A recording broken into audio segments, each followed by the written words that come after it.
Get on in here, y'all. We got to talk about this one. So there's been a potential friendship breakup between one of my favorite WNBA players, Natasha Cloud, and no other than the MAGA Barbie herself, Sophie Cunningham. Let's talk about it. Now, although Natasha and Sophie have a lot of differences, it appears that they really formed a phenomenal relationship off the court.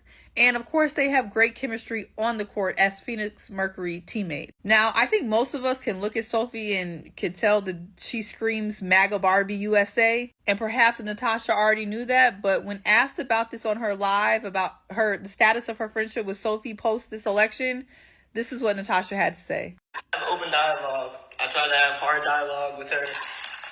And it is what it is. What you vote for this election, we're going to see. But my life depends on it.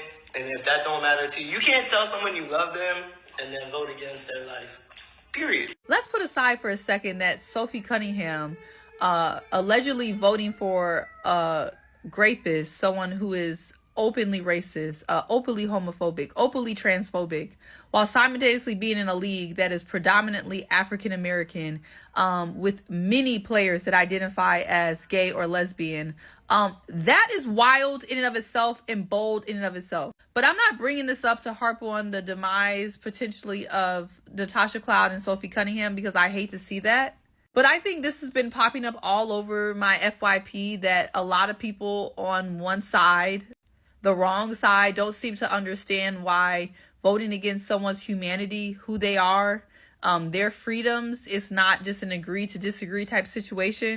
You are actually placing your votes for something that could possibly ruin their lives. That's not really something that most friendships can overcome. And I think that shouldn't be surprising for anybody. So although I hate to see friendships end, and I know a lot of us are in turmoil right now with our friends and our family, trust I am too.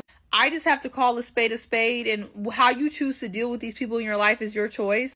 But I'm not making it comfortable for anybody who not only probably voted for the demise of the United States of America as we know it, but also voted against everything that I am, my being. Usually for piss poor reasons. Usually because they have their own stuff that they need to work through.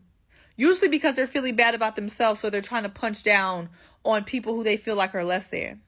When in reality, they're going to find out that they're going to be punched down on themselves. And that's the gag. They just don't see it yet. So I'm sorry that their friendship ended, but I'm glad that Natasha stood up for herself.